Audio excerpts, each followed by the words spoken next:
disease. To learn more about dementia-related information and resources, please go to the AARP website at www.aarp.org/health/dementia. For more information about other events we're hosting, visit our website at www.aarp.org/Louisville. Now, I'd like to turn things over to our speaker for tonight, Miss Candace Trossel. Thank you. Candace, will you introduce yourself now? Thank you. So first, I just want to welcome everyone to the warning signs of Alzheimer's. So this education program is presented by the Alzheimer's Association. And of course, my name's Candace, and I am one of the community educators. And today I just want to talk a little bit about the program. So this is designed for those who want to learn more about the warning signs of Alzheimer's and other dementias, and those who have noticed memory or thinking changes in themselves as well. So I know there's quite a few of you, but I do just want to get to know you guys a little bit better and get to know your situation a little better before we begin. So I'm going to ask a couple questions, and if you feel comfortable, you can raise your hand or maybe use the little icon to raise your hand in Zoom if any of these things relate to you. So first, who is here because you are concerned about someone who might be showing signs of dementia and you'd like to know more? So you can just raise your hand on your camera or raise your the little icon hand. I'm going to scroll through and see everybody. Okay. So who here has a personal connection to the disease? You can raise your hand. Okay, I know I do as well, so I'm right there with you. So throughout the presentation, we're going to see a number of videos that have taken in different settings. So please let me know if you have trouble hearing any of the videos or if you have trouble hearing me as we move through this program. Let's take a look first at what we're going to discuss. And if you guys have any questions, you can put them in the chat, or sometime at the end, we can go through any questions that you guys have, okay?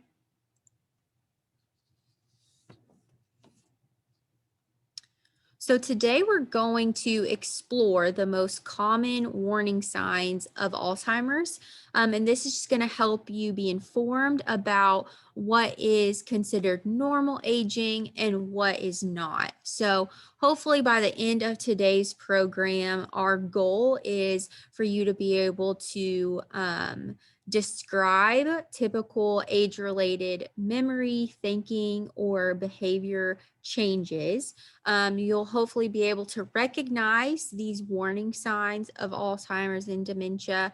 You'll be able to discuss tips for approaching someone about memory concerns.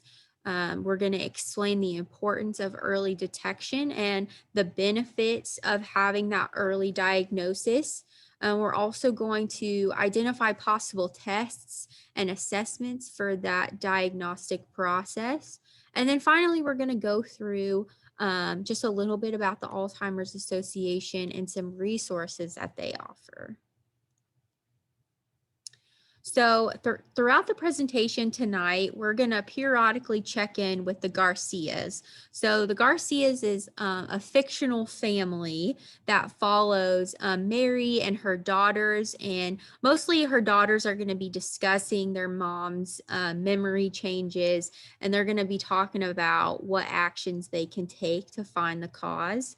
So I do want to note that even though we're following this cause, it is one that is very common, but it's not the only experience. So it doesn't necessarily represent the exact experience that everyone has because these situations vary from person to person. So we're gonna meet the Garcias and go through the different family members. So of course, here's Mary. She's a 73-year-old widow. She lives alone and she's a retired teacher, and she's always been very meticulous about her house and keeping it very clean. But recently her daughters noticed that, her laundry's piling up and there's mail and newspapers all over the place. And then we have Lydia, who is her eldest daughter, and she lives right down the road, and she's able to visit her mother, Mary, very frequently. And then we have Patricia, who actually lives in another state, and she works pretty long hours, not able to visit her mother very often, but she still communicates with Mary and very frequently over the phone and over text. And so in this situation, Lydia is very concerned about her mother's noticeable lack of tidiness and that she's always losing things. So she's reaching out to Patricia to talk about it.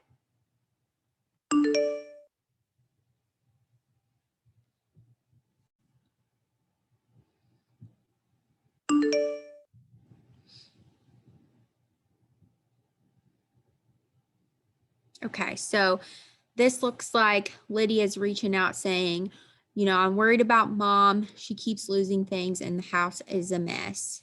And Patricia responds and says, this is probably normal to get a little forgetful with age. And Lydia says, it's so unlike her, should we worry? And Patricia says, let's reach out to her old neighbor, Dr. Salloway.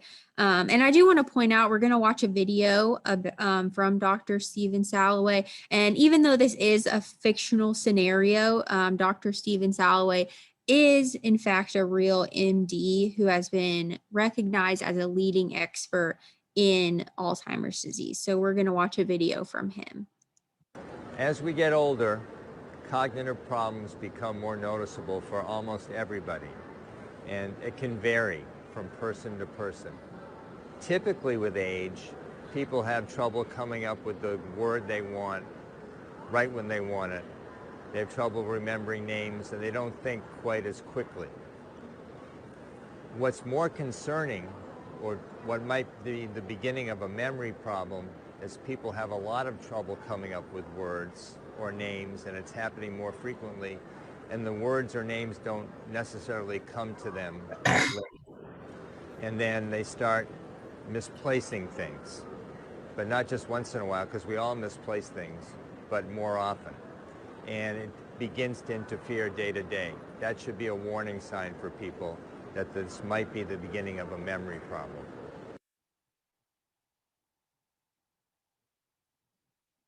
Okay, so now we're going to hear more about this from some dementia and Alzheimer's experts. So first, we're going to hear from Dr. Snyder, and she's going to discuss what dementia is. Dementia is the umbrella term for an individual's changes in memory, thinking, or reasoning. There are many possible causes of dementia, and Alzheimer's is the most common cause. Other causes of dementia are vascular dementia, which is marked by changes in the blood flow and the blood vessels in the brain. Dementia with Lewy bodies, identified by specific brain changes throughout the brain that include the buildup of a protein known as alpha-synuclein. And frontal temporal dementia, which is marked by brain cell loss in the front sections of the brain or the frontal lobe. Each type of dementia may have distinct characteristics to cause specific behaviors in the individual. But there is also some overlap in behaviors among the types of dementia. So Alzheimer's is the most common form of dementia, accounting for more than 80% of all cases. So next, Dr. Dean Hartley is going to explain to us what the disease is and what it looks like in the brain. More than 100 years ago, Dr. Alice Alzheimer's described specific changes in the brain, what we call the formation of plaques and tangles. Now, Alzheimer's is a progressive brain disease that's marked by these key changes and is thought to impact memory, thinking, and behavior. The brain has three main parts: the cerebrum, the cerebellum, and the brainstem. Each one plays a role in how the body functions. The cerebrum fills up most of your skull. It is part of the brain most involved in remembering, problem solving, thinking, and even feelings. There are about 100 billion nerve cells or neurons throughout the brain that transmit messages in order for us to create memories, feelings, and thoughts. Alzheimer's disease causes nerve cells to die, which leads to the brain tissue loss, or what we call shrinkage, and causes loss of function and communication between cells. These changes can cause the symptoms of Alzheimer's disease, such as memory loss, problems with thinking, planning, behavioral issues, and even at the end stages, problems with swallowing. So lastly, we'll hear from Ruth Drew. She's the Director of Information and Support Services at the Alzheimer's Association. And she's going to just discuss about the importance of recognizing these warning signs of Alzheimer's. It's important to know what the warning signs of Alzheimer's are and to be on the lookout. We know that we change over time, and the warning signs of Alzheimer's can be warning signs of a number of things. But when you see those in yourself or in someone you care about, it's important to check it out, to consult with a doctor, to find out what you're dealing with.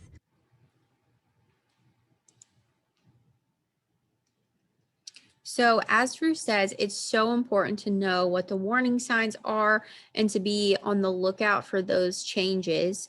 So the Alzheimer's Association is a leader in this area, and they developed a list of 10 warning signs to help people understand the difference between just normal aging and those common signs of possible dementia. So this list is just intended to be a tool to help identify unusual changes in a person's memory, thinking, or behavior. I do just want to really emphasize that this should not ever take the place of a diagnosis of Alzheimer's or dementia. These are just some common examples of changes that people have experienced. And individuals may experience one or more of these, and they may experience them in different levels, like different degrees. So let's take the time. We're going to explore each sign and some typical age-related changes that may kind of fall under this category. So the first sign is memory loss that disrupts daily life. So this is one of the most common signs of Alzheimer's, especially early on. And that's just forgetting recently learned information. This also includes, forgetting important dates or events, repeatedly asking the same questions, and increasingly relying on memory aids or leaning on others for things or tasks that you once handled on their own. And I think that that's a really key part, is that these are tasks, these are things that people usually would remember and could handle, pretty easily, but now are no longer being able to. And on the other side, what would be, just a typical age-related change would just be forgetting information, but then later on being able to remember it.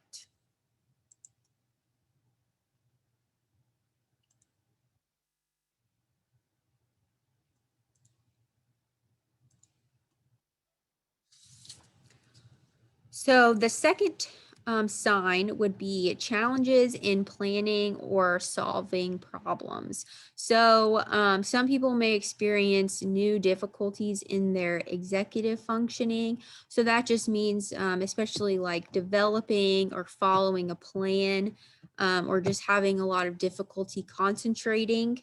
And with a typical age-related change would just be making, an occasional error when managing bills or household finances.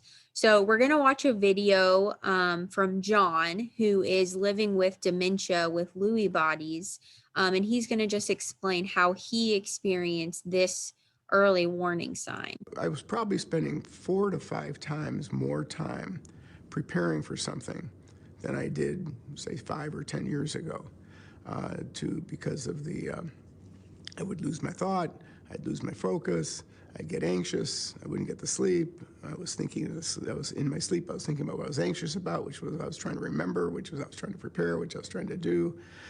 So it was a really a vicious circle of, so I was able to control it a lot, so that people on the wouldn't see things and not, there weren't things to be seen. It's what was disturbing me was what effort I had to put into to do the things I used to do more easily.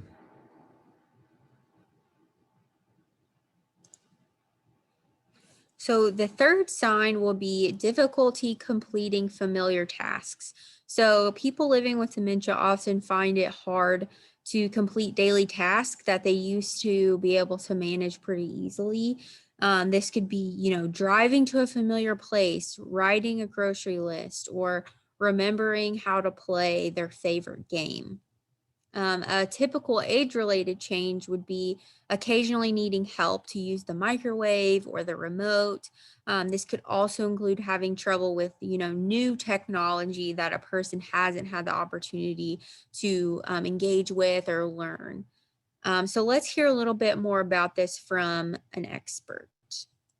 Some people have difficulty with math or with reading in a way that's unusual to them. And once again, this is a change in that person.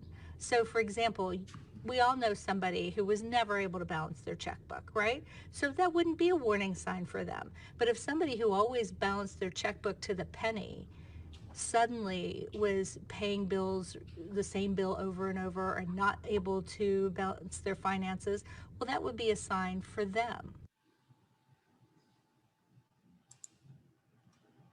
The fourth sign would be confusion with time or place. So an individual living with Alzheimer's or another dementia may lose track of dates or seasons or really just any passage of time. They may have trouble, understanding something if it's not currently happening, or will become confused about where they are or how they got there. This can be one of the more dramatic or profound in the middle and late stages. And a more typical age-related change would just be getting confused about what day it is or when a scheduled appointment is, but figuring that out later.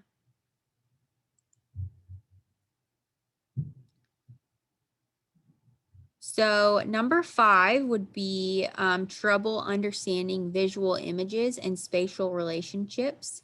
So some individuals with Alzheimer's or another dementia may experience vision problems, which can lead to difficulty with balance, trouble reading, and problems, judging distance and determining color and contrast, which of course can then impact their driving or navigating the environment around them. So vision changes such as cataracts are more what's typical with an age-related change. So this sign shows us that these changes are not just about memory. It's important to think about all the ways that someone's daily life can be impacted by any of these changes. So we have our expert that will explain a little bit more. So let's take a look. Alzheimer's disease is not just a disease of memory. It can affect other things too. It can affect the way that we perceive what we see. So sometimes somebody in the early stages of Alzheimer's might go to the eye doctor because they're having trouble seeing, and in fact, their vision is just fine, but the way they're perceiving what they're seeing may be difficult. So number 6 will be new problems with words in speaking or writing. So individuals may have trouble following or joining a conversation. They'll stop in the middle of a conversation and totally forget what they're talking about and will continuously repeat themselves. They may also struggle with, finding the right word or calling things by the wrong name. They may start using more descriptive terms to talk about something rather than using the name of the actual item. So a normal age-related change, however, would just be occasionally having trouble finding the right word. So let's hear from Phil, who's living with Alzheimer's about this warning sign? The other thing that I've increasingly been struggling with are words, which I've dealt with words my entire life, you know, as an avid reader, as a reporter, as a writer.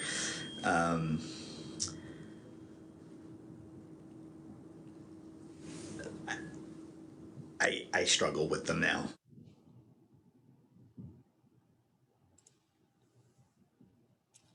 So number 7 will be misplacing things and losing the ability to retrace steps. So this sign often causes concern to people.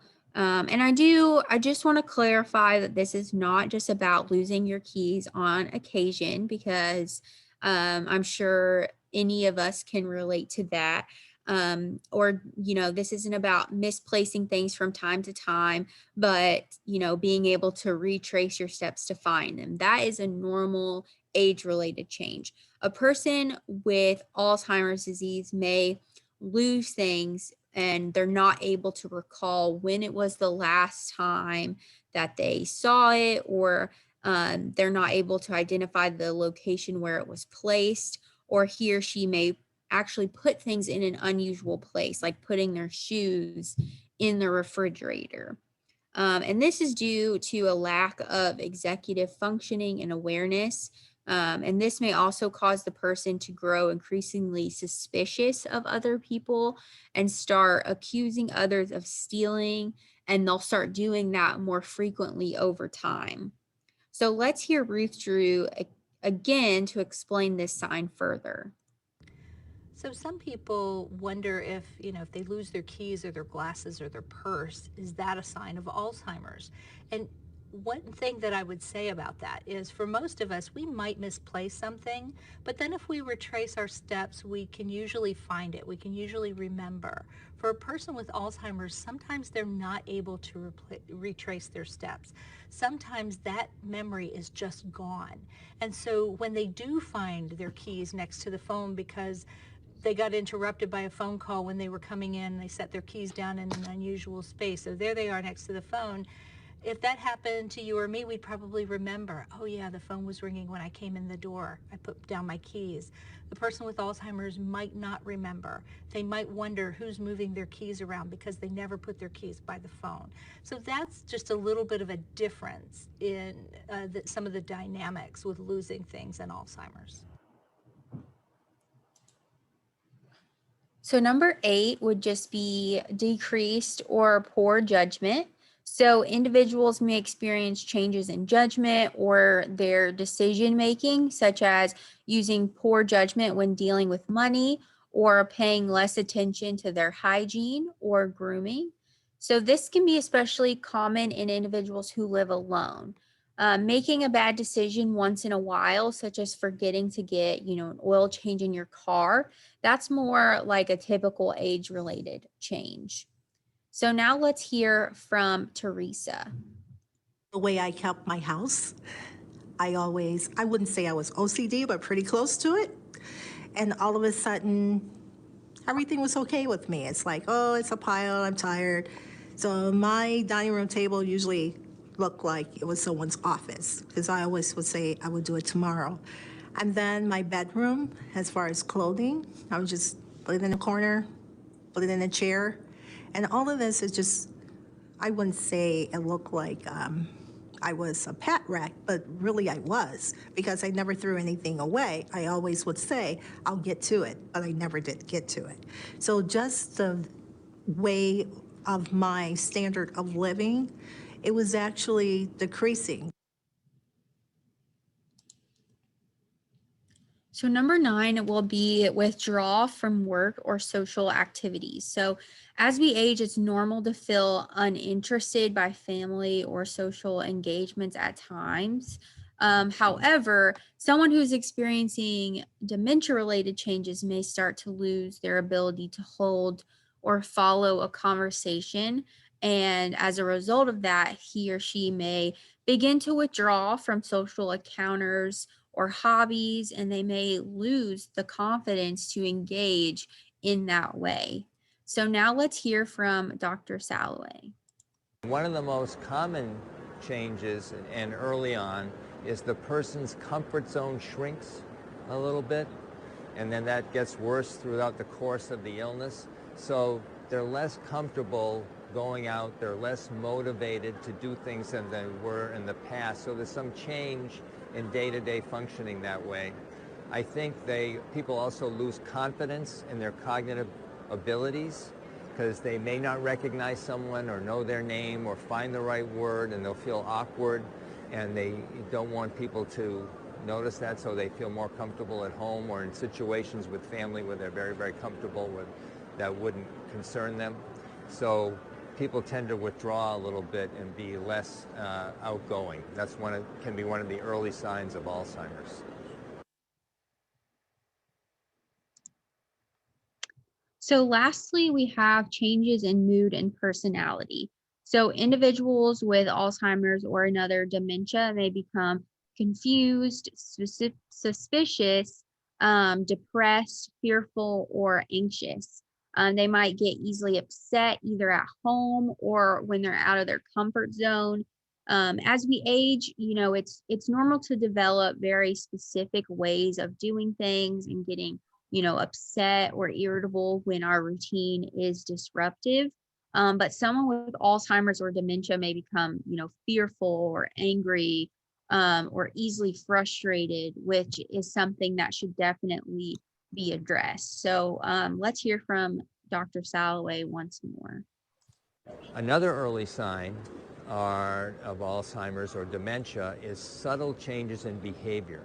So all of a sudden, the family may notice the person is more easily irritated or more impatient or a little moody or have a shorter fuse or more anxious. Now, there's lots of things that can cause that, but often that can be an early symptom of Alzheimer's or go along with the early symptoms of memory loss.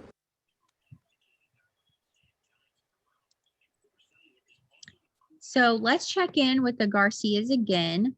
As we talked about earlier, Mary's daughters are concerned about the changes that they're observing in their mom, and they just want to know when it's time to see a doctor about these changes. So let's take a look at that conversation.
It looks as if we lost Candace. Let me see if I can get her back on real fast.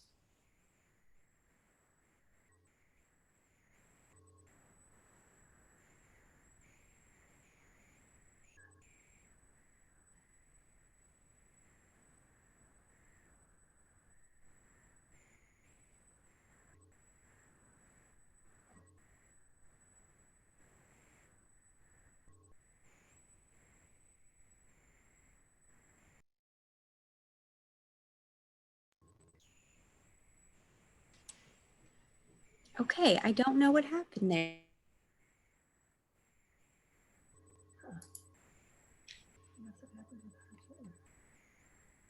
Candace, it might assist if you turn off your camera so that your connection can be stronger. If you can hear me.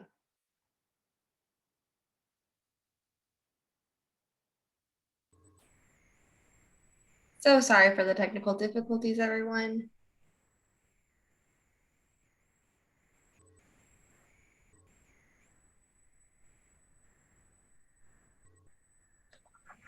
Did her screen freeze? There, but I'm back. Oh, Candace?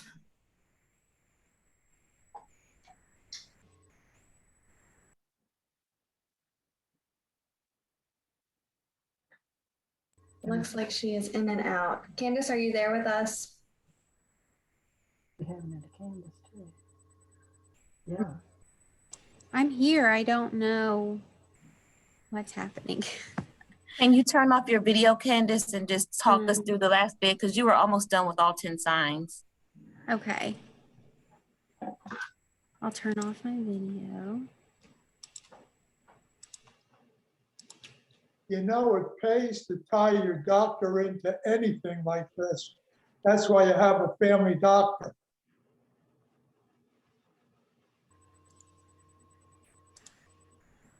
Okay, so Okay.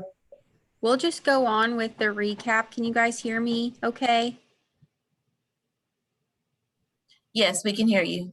Okay, so just to recap, it's important to remember that these warning signs are intended to be a guide to help identify problems in memory or thinking or behavior that may be related to Alzheimer's or another dementia. So these individuals may experience one or all or some of these signs in different degrees, and they may happen in numerous or single occurrences. They don't have to experience all of them for there to be a concern. So it's important to discuss any changes in memory, thinking, or behavior in either yourself or someone else. It's important to talk with your doctor about those. So our next topic is just going to be early detection. It's key that we pay attention to what's going on with our own cognitive health, and we don't dismiss any, changes that we may be experiencing as normal aging, as well as that of others around us. So any change that's unusual for your level of functioning or that of someone around you is definitely cause for concern. And many times friends and family are the first ones to notice these changes. And in this, we're going to just discuss why it's critical to address any changes and to seek answers from a medical professional.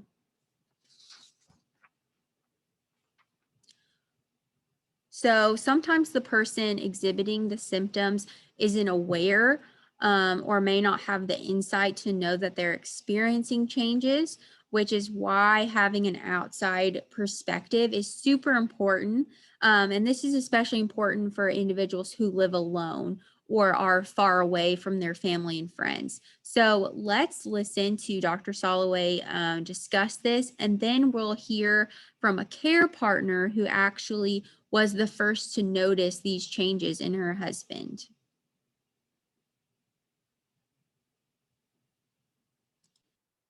a very interesting phenomenon that people who have less aware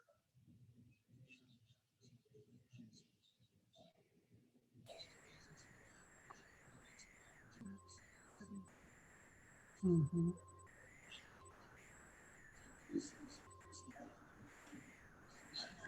We can't hear him speaking.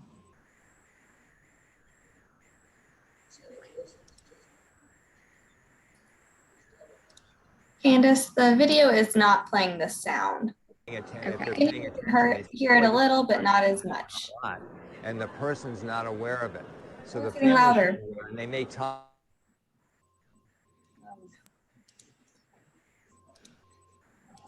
Myself, and that could either be due Can you hear it to better the fact now? that they're not aware of it, or they may not want to acknowledge it. I'll play it again.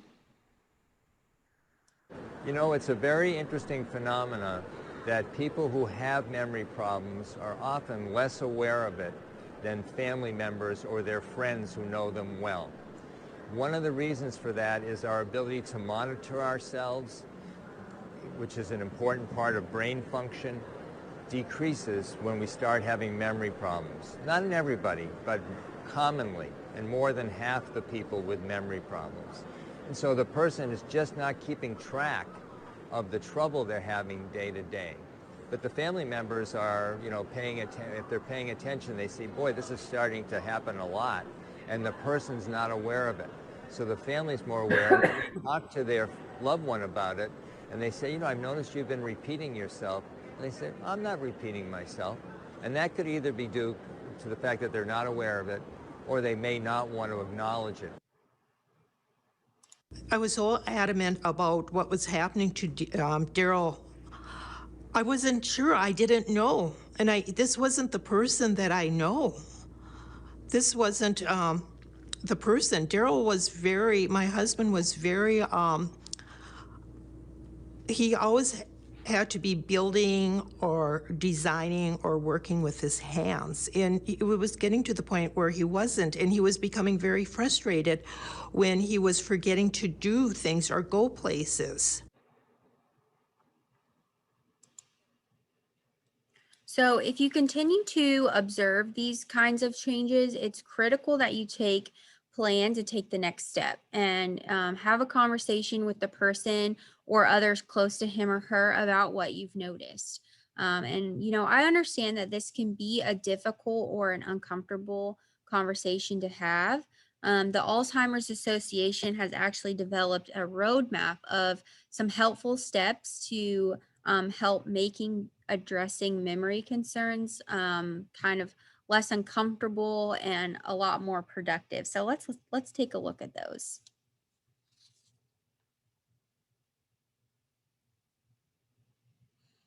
So the first step is to start by assessing the situation. So you're going to ask, you know, what changes in memory, thinking, or behavior do you see? What is the person doing or not doing that's causing concern? You're going to want to ask, you know, what else is going on? Various conditions can cause changes in memory, thinking, and behavior. So are there other health or lifestyle issues that can be contributing to these changes? These can be things like stress or diabetes or a change in their medication. The third is to, you know, learn about the steps and the benefits of early diagnosis. So you've already taken a very important step just by joining this program to learn about the topic. So do you notice any of these signs in the person that you're concerned about? And then has anyone else noticed the changes you observe? So talk with your friends and family. What if any changes have they noticed as well? And then next, you're going to want to prepare to have that conversation. So who should be the one to discuss the concerns with the person? It could be you, it could be a trusted family member or a friend, or it could be a combination. So it's usually best to speak one-on-one so that person doesn't feel, you know, ambushed by a large group of people. But use what you know, like you know the person the best. So use that to judge what approach will work the best. You'll also want to know, you know, when and where should the conversation be held. It's important to have the conversation as soon as possible, but you also want to consider where the person would feel the most comfortable. And then you'll want to ask, what will you or the person having the conversation say? You want to build out somewhat of a script. And some of the things you could say is, you know, I've noticed this change in you and I'm concerned. Have you noticed this? Does this worry you? You could ask them, how have they been feeling lately? You haven't seemed like yourself. Or you could say, you know, I've noticed this behavior and it's worried me. Has anything else like this happened? Those are just a few examples. You can offer to go with the person to the doctor. So if you are asking the person to see a doctor, you'll want to offer to accompany them. So you'll want to be very encouraging, you know, when you're pushing them to go to the doctor. You can say, you know, there are a lot of things that can be causing this. Let's see if the doctor can help us figure this out.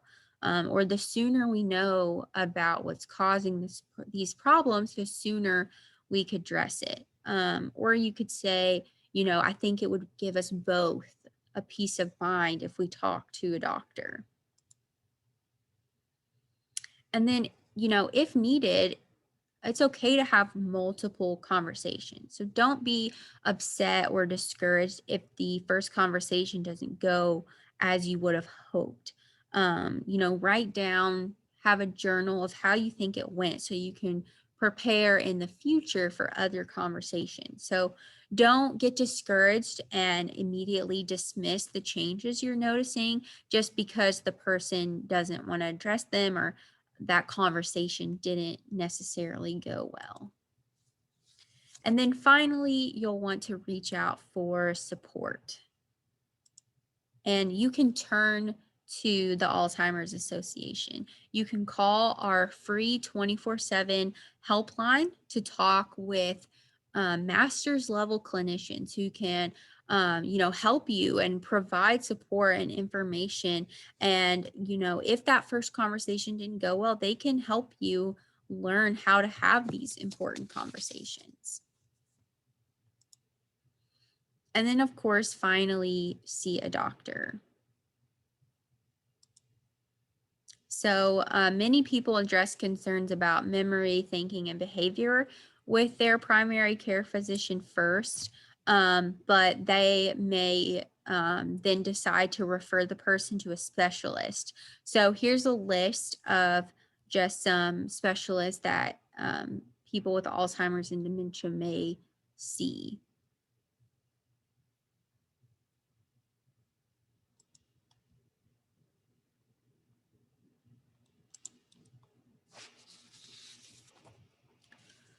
So now that we know what signs to look for and how to approach that conversation, let's discuss the benefits of early detection.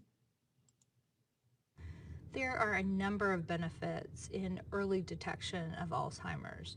For one thing, a person is able to have a voice in what happens next. They can make plans. They can live life more on their own terms.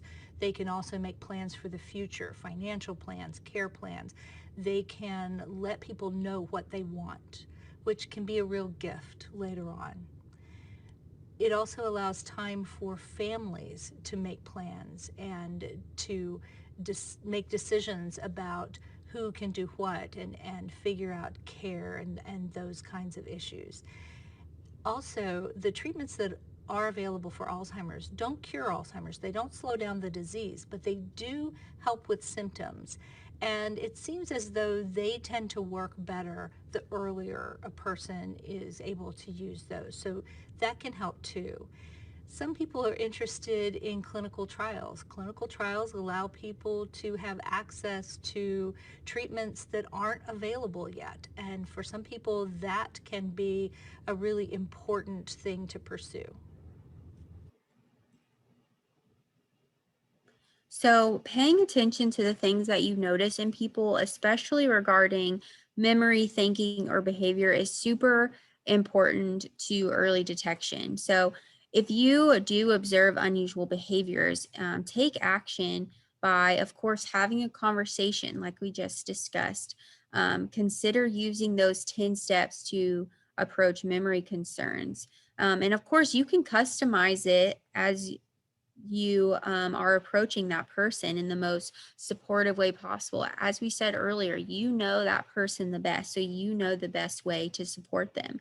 There are a number of benefits to early detection, such as planning for the future, access to treatments for symptoms, and participation in clinical studies. So now let's take a look at what may be involved in the medical process to determine the cause of symptoms. But first, let's start by testing your knowledge. Let's see if you guys have been paying attention. So what's going to happen is I'm going to present some questions and some choices that you'll be able to do, respond true or false. And you guys can either unmute yourself or put in the chat of whether or not you think this question is true or false. So the first question is, who here thinks that there is currently no way to diagnose Alzheimer's disease or dementia? False. Okay, someone said false. And that is correct. So contrary to an outdated belief that an Alzheimer's diagnosis can only be made by an autopsy, there are a number of assessments and tests that make it possible for healthcare professionals to diagnose Alzheimer's and dementia with actually a high degree of certainty. So, however, determining the cause of dementia can sometimes be what's more difficult. So here we're going to explore possible steps of the diagnostic process. So keep in mind as we review these steps, not everyone may be asked to undergo these by their doctor. So the assessments may include medical history, a physical exam, a screen for depression, and an interview with a close companion. And some tests that may happen are laboratory tests, medical or mental cognitive status tests, and brain imaging. So Mary's daughters are preparing for answers about their mom's changes in behavior, and they're wondering, do dementia-like symptoms always result in a diagnosis of Alzheimer's or another dementia?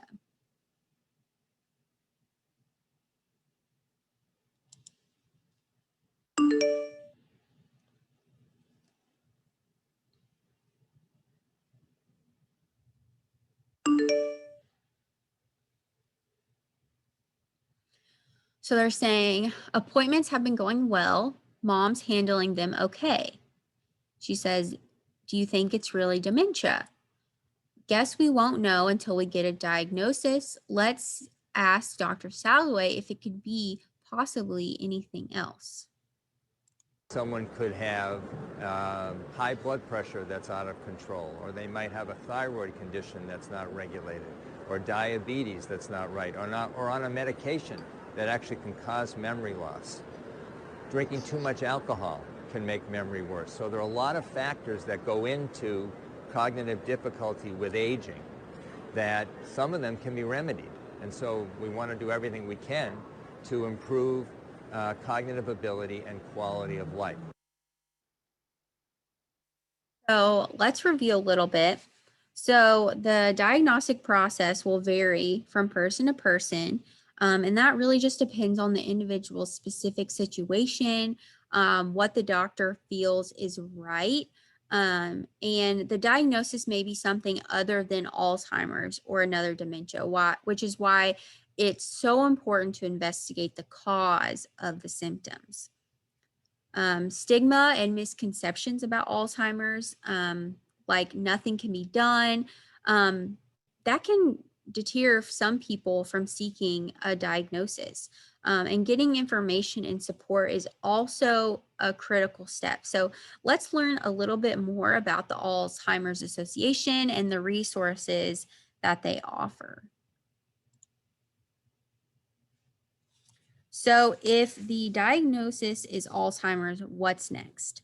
Let's see what Mary's daughters, Lydia and Patricia, do.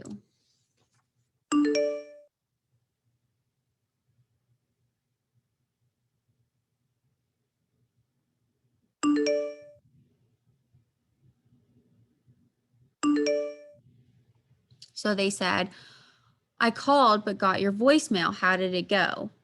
Call you later when I get home, but the diagnosis is early stage Alzheimer's. Oh no, what do we do now? Doc said the Alzheimer's Association offers free resources. Some even help people live well with the disease. Will call soon, but left office with some hope.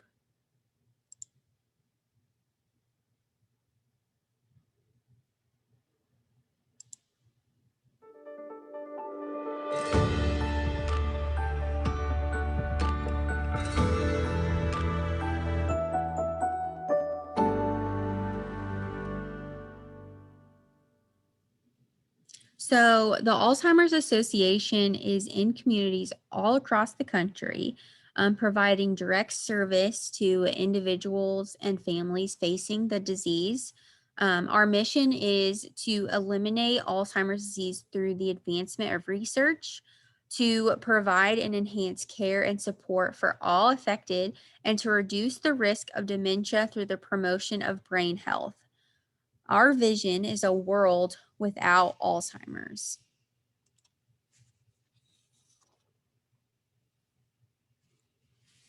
So the association is available wherever and whenever you need reliable information and support.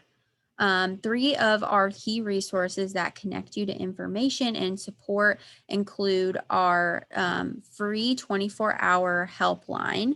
So you can call us at 800-272-3900 anytime, day or night, to receive information and support. This helpline provides access to highly trained and knowledgeable staff. They help with education, decision-making, crisis assistance, and can help you identify really important resources. And like I said earlier in the presentation, master's level clinicians are available around the clock to provide care consultations and a free of charge care navigation service offered to families. And help is actually available in more than 200 languages. So let's hear from Tim, a care partner who has called the helpline for support. I've had a couple of phone calls that I've been able to make in to the call center when I've had a couple of quick questions that I wanted to ask. You know, there's been a couple of nights, 2 o'clock in the morning, you have questions, you have anxieties, and I was struggling dealing with them, and it's amazing. It was one of the best things I ever did, was keeping the call center on my favorites now. Just to know that there's somebody you can call who is aware of what you're going through. So next is our website, alz.org. Often this is the first stop for individuals following a diagnosis, and it includes sections specifically for people living with the disease and their caregivers. So we'll hear from Teresa, who is living with Alzheimer's, about what questions she had in the information that she found. When I went to the Alzheimer's Association website, which is alz.org, there I was trying to find out more about what was Alzheimer's, what really is this disease, what is younger onset Alzheimer's, what is dementia, is there a cure, how long has this been around, how many people are affected by this, where can I go for resources, where can I go for help, what do I do with this? How can I handle this? Is there more people like me out there? Is there someone that I can talk to if I need to? And there I found the support line that's 24 hours a day. And there I found where I can go for workshops, where I can go and read things and postings that people have done, where I can find out what events is happening in the Alzheimer's Association, where I can see how it's affecting people around the globe. And finally, the Alzheimer's Association is in communities nationwide, and you can visit alz.org/CRF. Since I've been diagnosed with dementia, the one place that I know I can go to for assistance and help and support is to the Alzheimer's Association. There are people there that I know by name that I can contact if I'm having a difficult time, or if I'm struggling to find some resource, that they will provide that to me.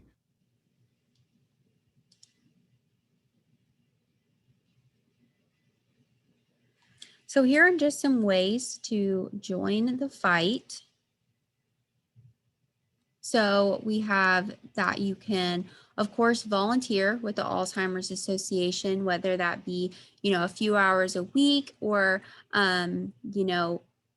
volunteering with the walk. There's numerous opportunities available, and you can log on to alz.org/volunteer if that's something that you're interested in doing. There's also advocacy. So you can actually become an Alzheimer's Association advocate and speak out on behalf of the needs and rights of those facing Alzheimer's disease. And you'll see the website there to get involved with that. There's trial match. So everyone can help advance Alzheimer's research by participating in clinical trials. And trial match is just a free and easy way to find clinical studies in the area. And then finally, you have the Walk to End Alzheimer's. So every year in more than 600 communities, they hold the Walk to End Alzheimer's, and it's the largest fundraiser to fight the disease. And you can register today to raise awareness and funds to benefit Alzheimer's care and support and research.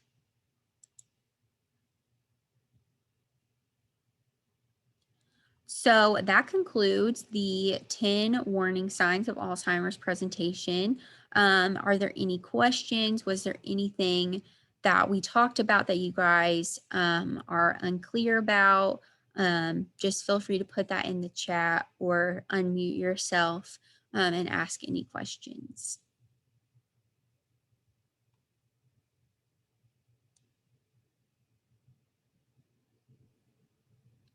I have one question. Can Alzheimer's or dementia start as early as age 50?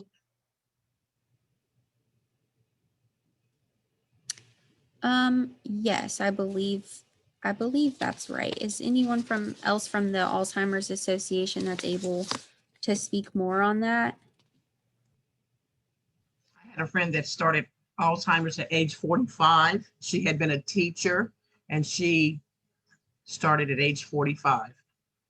Yep. Just so you guys know, this is Elizabeth Cook with the Alzheimer's Association. Individuals can have a diagnosis before the age of 65, which is considered kind of typical age for a diagnosis, 65 and older. So if you get diagnosed before 65, it would be considered early onset. But yes, you can have a dementia before the age of 65.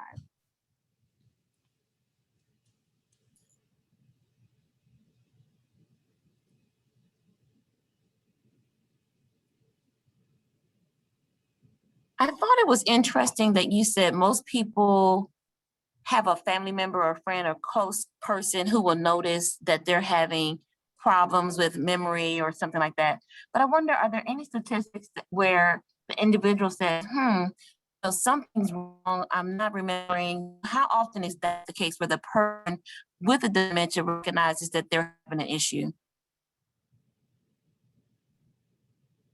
I don't know that I've seen any statistics regarding that. I know from professional experience over the years that I would say it's about 50-50 when they walk in. Either they can't see the diagnosis, they can't see the memory impairments, they kind of forget that they forgot, or they're very aware of the mistakes they're making. And sometimes they hide them because they're afraid of what that might mean. Sometimes they're very aware and they want some help. So it's kind of different for everybody.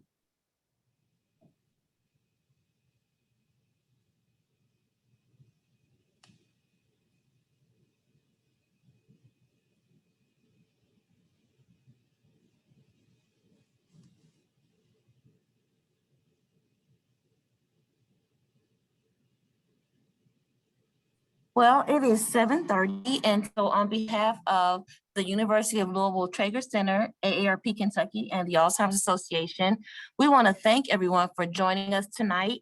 And we hope you've found this hour to be of use of your time. We hope you've learned something for yourself or for your loved one. You will get a copy of the recording from tonight, along with 10 warning signs that you can reflect on when you have more time. So once again, thank you for joining us. Have a great evening. To everyone, thanks very much. It was a good program. Enjoyed it. Thank you. Thank you very much. Great bit of information. Thank you. Glad to hear it. We have 2 more coming up, so thank you. I'll be here.